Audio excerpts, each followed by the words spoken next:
Question number 91। Bharat में एक राजनीतिक दल का विलय दूसरे राजनीतिक दल में नामांकित में से किस स्थिति में मान्य होगा? ए, जब विधान के कम से कम एक तिहाई सदस्य ऐसे विलय के लिए सहमत हो गए हों। गलत। बी, जब विधान दल के कम से कम आधे सदस्य ऐसे विलय के लिए सहमत हो गए हो। गलत। जब विधान दल के कम से कम दो तिहाई सदस्य ऐसे विलय के लिए सहमत हो गए हों।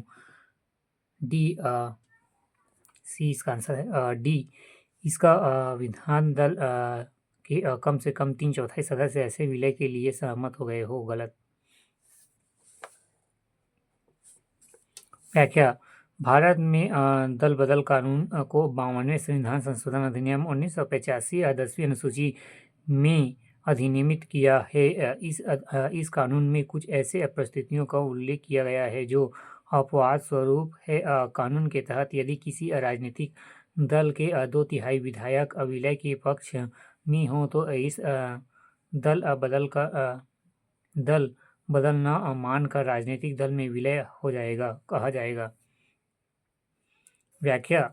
भारत में दल बदल कानून को 52वें संविधान संशोधन अधिनियम 1985 10वीं अनुसूची में अधिनियमित किया गया है। इस कानून में कुछ ऐसे परिस्थितियों का उल्लेख किया गया है जो अपवाद स्वरूप है। कानून के तहत यदि किसी राजनीतिक दल के 2/3 विधायक विलय के पक्ष में हो तो इस दल बदल न मानकर राजनीतिक दल में विलय कहा जाएगा। Question number 92। राज्य की विधायिका सांसद एक सदस्य निर्वाचन के बाद भारत वर्ष में दल बदल के आधार पर होने वाली अनिर्भरता का अपवाद निम्नलिखित में से किस स्थिति में माना जाता है?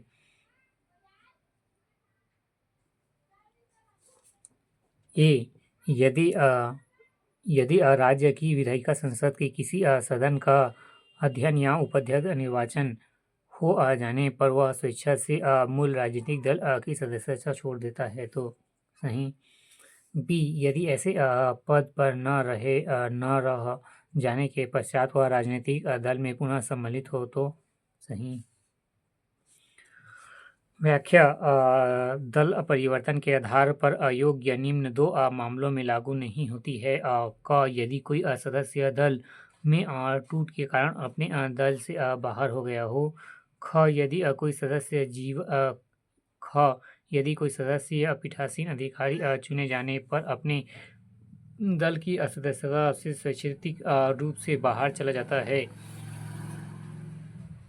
अथवा अपने कार्यकाल की समाप्ति उपरांत पुनः दल की सदस्यता ग्रहण कर लेता है। यह छूट पद की मर्यादा और निष्पक्षता के लिए दी गई है।